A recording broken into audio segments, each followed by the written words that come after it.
Assalamualaikum, welcome back to my channel. Cik, macam YouTuber orang cakap apa? Macam YouTuber handal lah kan. So hari ni aku sebenarnya dah record video banyak dah. Cuma yalah, masa tak ada. Banyak buat job fotografer and videographer. So biasalah, baru set up studio dengan kawan-kawan. Ush, cegah pula. Baru set up studio dengan kawan-kawan. Studio aku dekat Sepang. Tapi aku dah lama tak masuk studio sebab bini aku dah kerja. So aku dah balik-balik ke tempat yang bini aku kerja lah. So hari ni background kita adalah apa tu?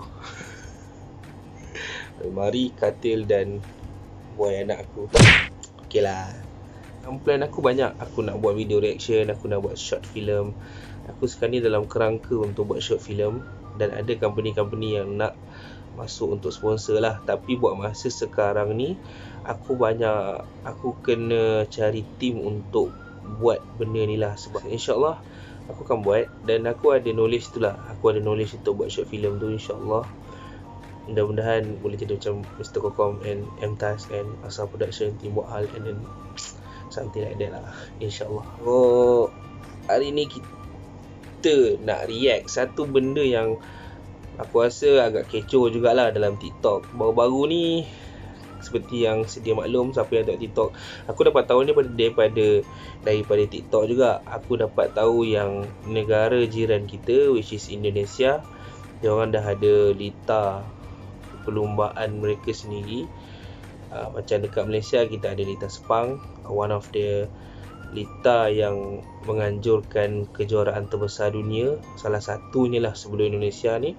Kita ada lita Sepang yang menjadi kebanggaan rakyat Malaysia, yang dibanggakan juga rakyat di Asia Tenggara ni. Sebab kita je salah satu negara di Asia Tenggara yang ada sirkuit profesional. So sekarang ni Indonesia dah juga sirkuit diorang, yang diorang bina, tak silap aku, dekat Lombok, Mandalika. So aku tak bias. Aku tak orang cakap apa tu? Aku tak jealous pun dengan negara jiran aku. Dan aku bangga. Aku rasa bangga sebagai orang Asia, sebagai jiran kepada Indonesia. Aku rasa bangga sebab aku nampak kemajuan Indonesia.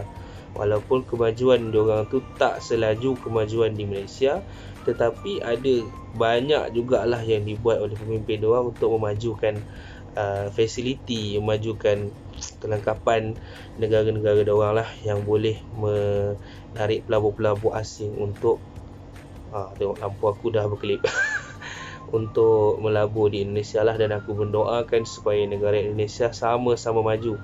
Kita ni serumpun, kita nak sama-sama maju, insyaAllah. So hari ni aku nak react.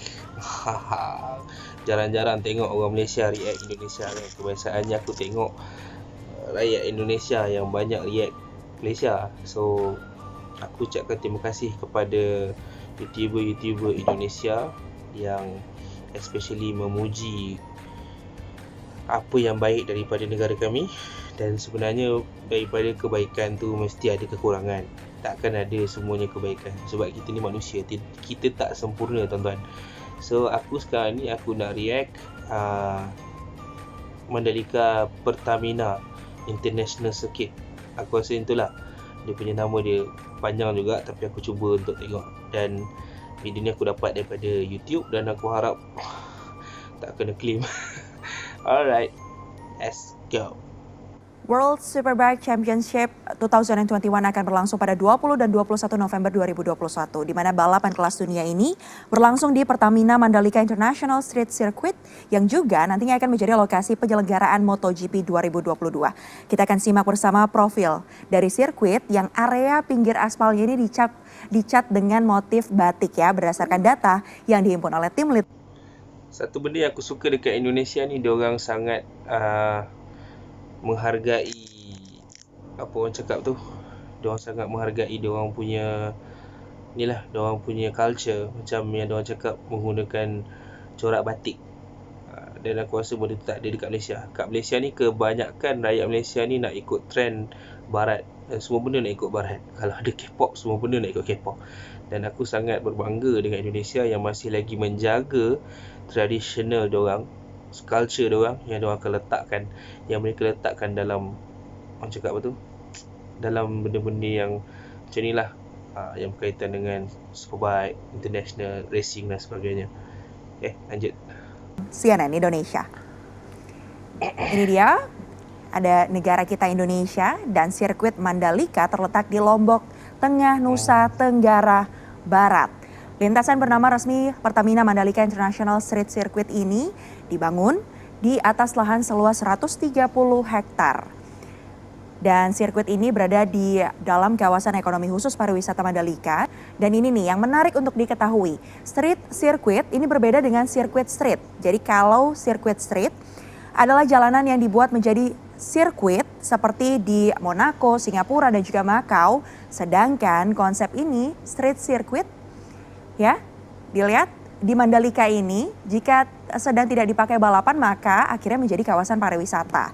Jadi artinya masyarakat bisa menggunakan sebagian dari treknya untuk bisa jogging, tapi harus diingat bahwa tidak boleh di lintasan utama karena itu khusus akan digunakan untuk balapan.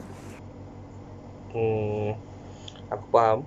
Maksudnya dia punya sirkuit ni bukan untuk perlumbaan motor sajalah. Boleh untuk kegunaan aktiviti masyarakat jugalah. Quite bagus sebab apa guna kerajaan bina sesebuah fasiliti tu kalau tidak dimanfaatkan untuk kegunaan rakyat. So benda ni satu benda yang bagus dan aku puji jugalah. Macam dulu sebelum kalau korang semua ingat, Stadium Nasional Bukit Jalil sebelum direnovate memang tempat tu jarang sekali orang datang nak beraktiviti dan riadah kat situ lah. Tapi selepas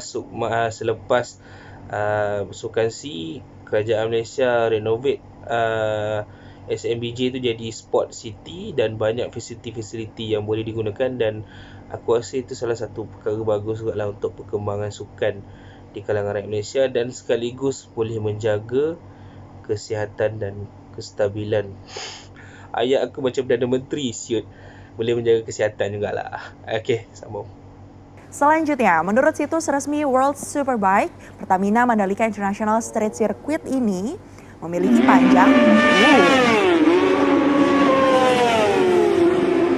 panjangnya 4,3 km atau tepatnya sekitar 4.310 meter.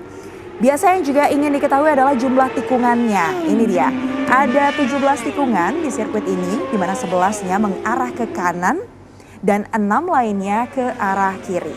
Seperti sirkuit pada umumnya, sirkuit ini juga memiliki lintasan lurus yang akan menjadi titik. Aku harap video ni tunjuk keseluruhan gambar sirkuit tu lah. Sebab aku sebenarnya nak tengok sirkuit tu macam mana, sebab aku tak dapat lagi tengok keseluruhan gambaran dia lah. Aku harap dalam video ni, sekejap je video ni, 3 minit lebih. Tapi aku rasa ini video yang paling lengkap lah. Yang lain kebanyakannya sikit-sikit je. Kita layan lah. Kalau tak ada, nanti aku akan buat satu lagi video reaction lain. Titik start dan juga titik finishnya panjangnya adalah 507 meter. Kalau nonton balapan ini yang juga paling seru adalah sorak-sorai ya dari para penontonnya. Nah, penonton sirkuit Mandalika ini sebenarnya kapasitasnya bisa menampung hingga 200.000 orang. Tapi khusus untuk event World Superbike nanti hanya akan tersedia untuk 25.000 penonton saja. Di mana area penonton di sirkuit Mandalika ini akan tersebar di Hospitality Suites dan juga sejumlah titik grandstands lainnya yang ada di sekitar sana. Selanjutnya yang juga jadi fasilitas dari sirkuit yang satu ini adalah area paddock sirkuit Mandalika yang bisa diisi sekitar 40 tim. Ya, keren ya. Ini miliknya Indonesia nih ya. Adanya di Indonesia, tepatnya di Lombok. Ada 40 kokpit gergasi. So bagi aku satu perkembangan yang bukan perkembangan lah, satu pembinaan yang agak bagus juga. Sebab kalau korang tengok dekat Sepang, which is dia punya kokpit dia punya untuk garaj untuk tim ni, aku rasa mungkin dalam 20 lebih macam tu lah. Aku tak sure sebab aku tak kira pun. nanti aku kira.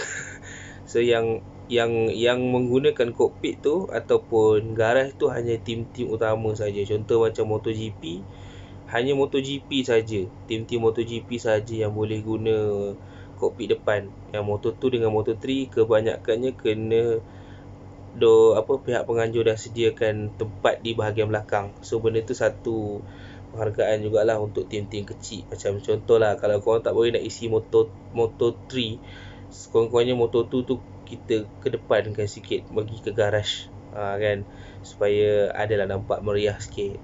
Okay, jangan kecam. Lombok Tengah. Itulah tadi profil sirkuit Mandalika di Lombok Tengah, Nusa Tenggara Barat, dan tentu kita berharap ya sirkuit ini bisa memberikan dampak positif baik di bidang olahraga hingga ekonomi dan juga pariwisata. Macam yang aku cakap, memang pembinaan macam ni lah kan yang akan menaikkan ekonomi sesebuah negara. Contoh macam mana yang seperti mana yang Perdana Menteri Malaysia dulu buat, which is Tun Dr. Mahathir. Satu pembinaan gegasi yang dibuat, iaitu Malaysia dalam keadaan kewangan yang teruk pada tahun 1998 tu. Tapi kita sebagai penganjur Commonwealth, korang bayangkan macam mana otak dia fikir. Dan pada ketika tu lah wujud macam-macam, Lita Sepang lah, KLCC lah, apa lagi, National Stadium Bukit Jalil, Stadium Shah Alam, dan macam-macam pembangunan yang ada sekarang ni, yang terbukti mendapat tarikan daripada para pelabur luar negara, which is pelabur-pelabur daripada Eropah untuk melabur di negara kita. So, aku agak kecewa juga sebab aku ingatkan video ni dia tunjuk keseluruhan sirkuit Mandalika ni, tapi dia hanya menerangkan secara visual ataupun secara gambaran saja. So aku akan cuba cari video-video yang menunjukkan keseluruhan Lita Sepang Mandalika. Sorry, jangan kecam. Lita Mandalika ni aku akan cuba untuk cari, mudah-mudahan dapatlah cari. Okay, tahniah Indonesia, korang dah another level, dan aku harap negara-negara Asia di Asia Tenggara ni maju sama-sama. Kita maju bersama Asia. Kita buktikan yang Asia juga hebat, dan jangan gaduh-gaduh geng. Masing-masing ada kelebihan dan kekurangan. Aku suka Indonesia dan aku sayang Malaysia, sebab bini aku dulu belajar kat Indonesia dan dia cakap best kat sana. Cuma aku tak pernah sampai lagi. Aku akan cuba, mungkin ada orang-orang kat sini yang nak bawa aku berjalan kat Indonesia, which is Mandalika. Okay guys, itu saja. Jangan lupa like, share dan subscribe video ni kalau bermanfaat. InsyaAllah kalau studio aku dah siap, aku akan buat podcast sharing video-video yang boleh membantu korang dalam dari segi editing dan sebagainya, dan video-video yang berkaitan dengan fakta. Dan aku akan cuba untuk masuk konten seram juga. Tengok macam mana aku sembang seram nanti. Alright, Assalamualaikum warahmatullahi wabarakatuh.